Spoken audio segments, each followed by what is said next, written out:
Hi everyone! This week's video is going to be a little bit different than usual. Not that any of my videos have actually been the same as one another, but my life is a mess. As you can see, everything is... dog. Everything is kind of messy, and I wanted to talk about how you shouldn't fight your battles before 11 a.m. if you can help it. I know that not everyone can help it, but while I do that, I'm gonna fight the battles that I have put off. It is now 3, and I need to clean some stuff, but usually I'm so frantic-brained that I want everything clean before I even start working, and that didn't serve me. It wasn't useful. So I'm gonna chat about why it's important to prioritize your creativity and yourself first, and like getting the shit done that you want to work on first, and then working on the things where you're like obligated to other people or to yourself in terms of things like cleaning. And it's not gonna work for everybody, but this is just an opinion that I have, and I thought it would be fun to share this week. So, hope you enjoy it. My sister-in-law is coming, and so this is all stuff that I need to do before she gets here, and I actually have a call at 5, so I need to finish before that call. Oh yeah, I have a house. Tony and I moved into a house. At some point maybe I'll show the internet what that's like, but my first task is the big communal spaces. So like the kitchen, for example, has sort of fallen into haywire, and so I'm gonna clean that first and then do the living room. And while I do that, we can start chatting about the importance of prioritizing yourself. You're balancing on a shelf. The lighting is a little bit funky, but hopefully this will work. So this idea to chat about this, I wrote a Medium article about it, but the reason I want to actually chat about it now is because I've been practicing it even more. I've been more consistent, and it's made a big difference on my day-to-day feelings of like productivity, and I've tried to be a little bit better about not sort of tying my worth to my productivity. But there's a certain type of productivity that isn't productivity for yourself. And so at the end of the day, if you're constantly productive, but it's not productivity for you, it can feel like an entire day was wasted. And I went to the Southeastern Women's Association's conference. We're rebranding, but it was SUSA a couple months ago now. And Dr. Chatterjee from Appalachian State University, I feel like I just messed up her name and the name of the university, but Dr. Chatterjee was talking about how to prioritize your academic work when you've got students coming at you and university priorities, and there are just different things in people who think that your priorities should be different than what they are. And she said to not fight battles before 11 a.m. And I thought about it, and I completely agree. So let me clear up a little bit of the kitchen and we'll chat about that. So specifically, Dr. Chatterjee said that the way you'll do your best job is by looking after yourself and your creative work.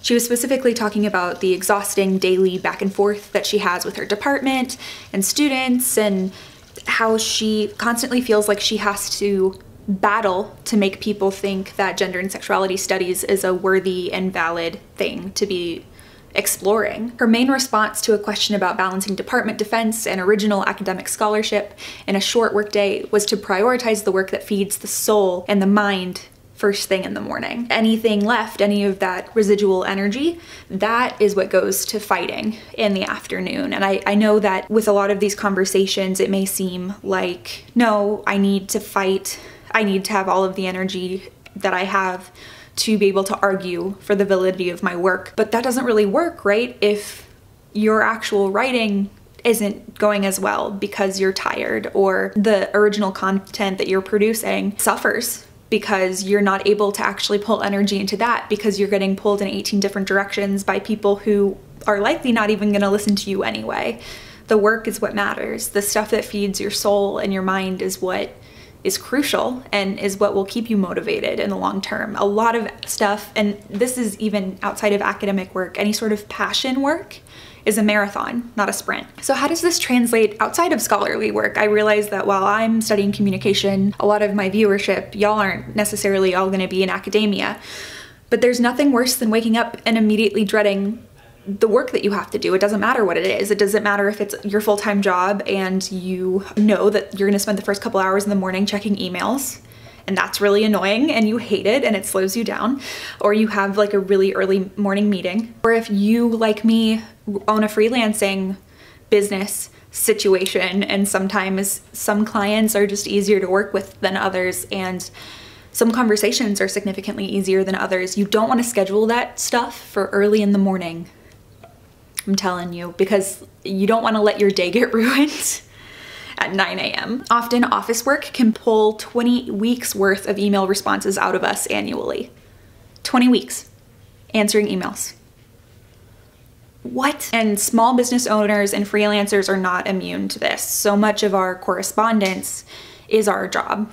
Or I guess I should say so much of our job is correspondence. The small but important tasks are what allow me to produce good work for my biggest client, so I do need to prioritize them. Dr. Chatterjee opened up my mindset to realize that pushing something to the afternoon doesn't necessarily mean that I'm being lazy. I'm pushing it back to prevent burnout and to prevent my motivation from disappearing entirely. I do this to set myself up for a more productive day overall.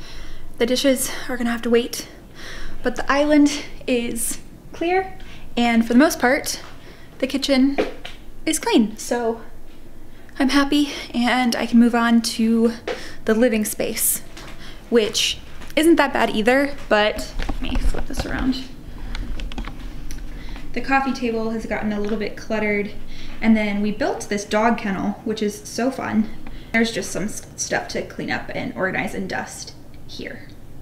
Original content deserves a fresh brain. Like, if you think about it, the best time that anyone makes something that they're really proud of, they're either like super exhausted and working under a lot of pressure and the idea kind of comes out of nowhere, or there's a more healthy version of that inspiration and feeling where the original content comes from ideas that come to you because you've set yourself up for success and set yourself up for a healthy openness to new ideas. Increasing numbers of studies have shown that long hours backfire. I think the average workday that's ideal for humans is like 5 hours. I don't know why I said for humans. Other animals are not slaves to capitalism. Who's helping?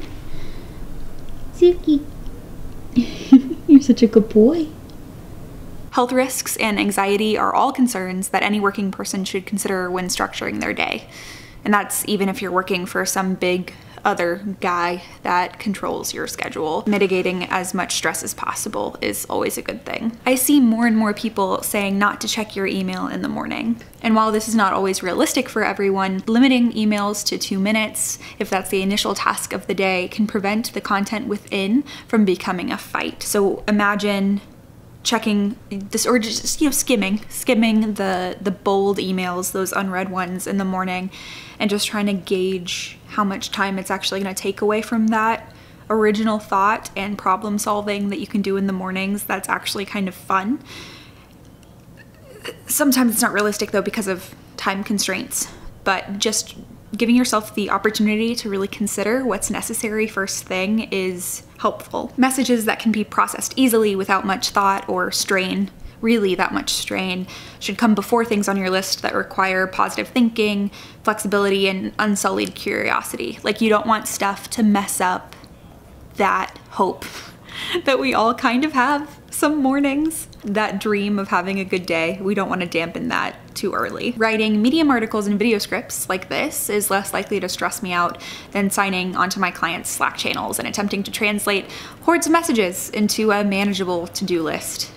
It does need to get done, and I do it, but I don't want it to come at the cost of my creative hours. I don't want it to suck up my creativity. I think a big important part of all of this too is that your battles, or what you consider battles, might be different than what I've talked about so far or what other people consider battles.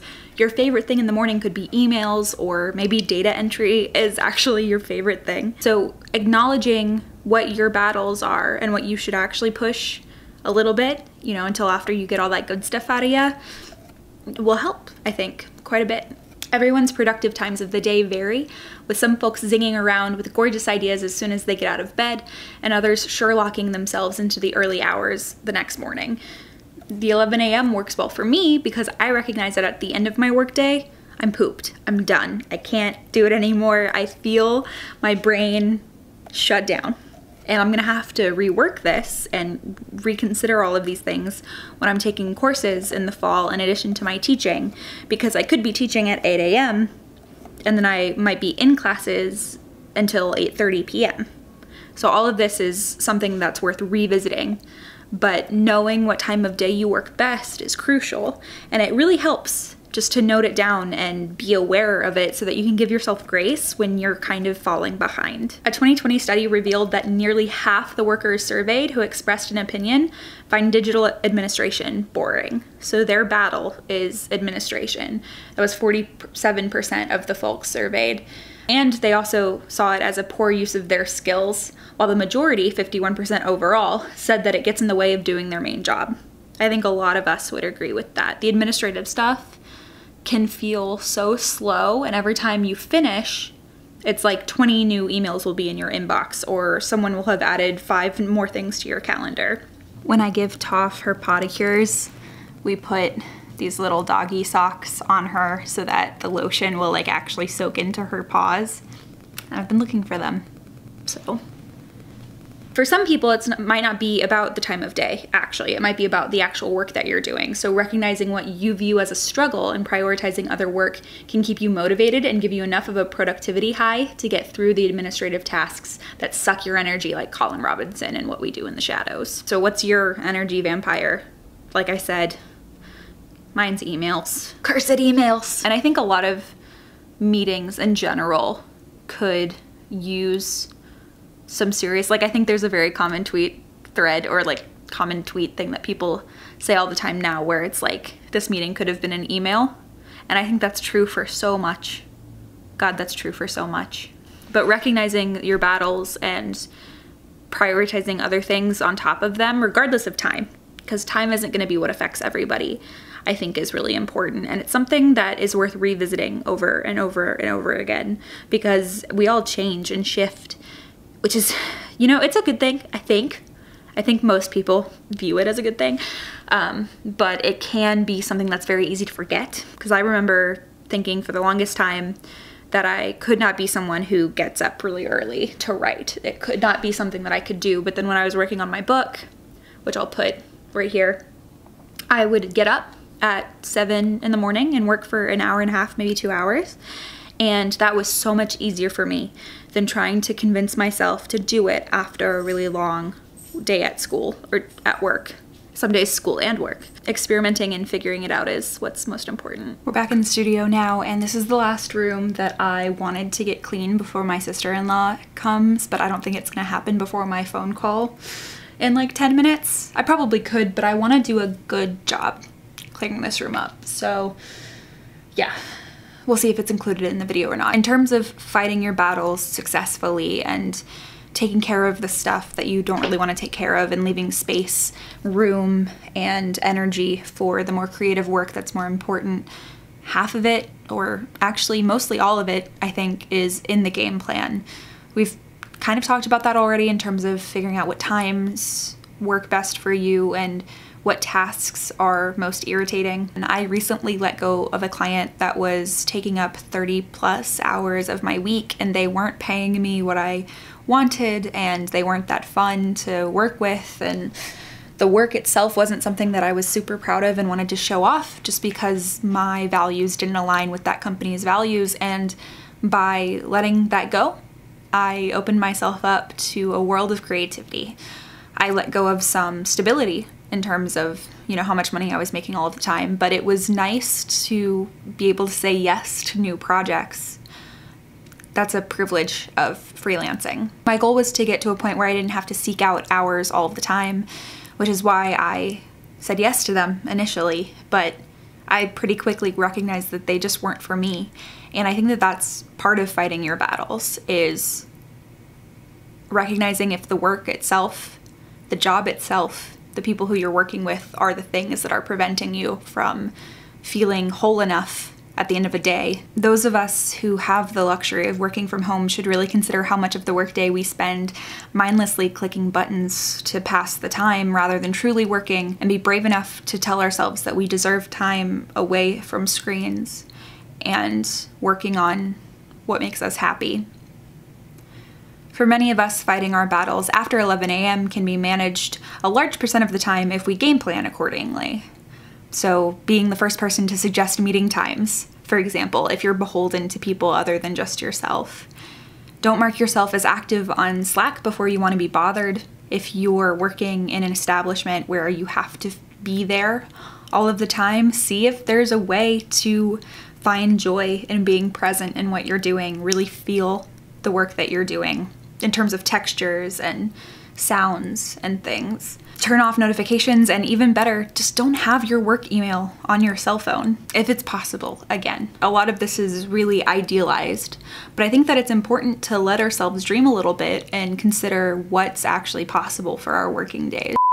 My camera cut out, but thanks for watching. All of this stuff can be applied regardless of what your job is. I know for a lot of positions it would be significantly easier than others. I think it's important for us to take as much time as we can to try to figure out how to make we owe it to ourselves to think about it. Those of us who are in positions to be able to control our hours and manage our time this way need to advocate for better working conditions for everyone else. I'll put links down below for that sort of work. Thank you for watching. Subscribe if you would like to see more stuff about lifestyle, LGBT things, and building nonsense.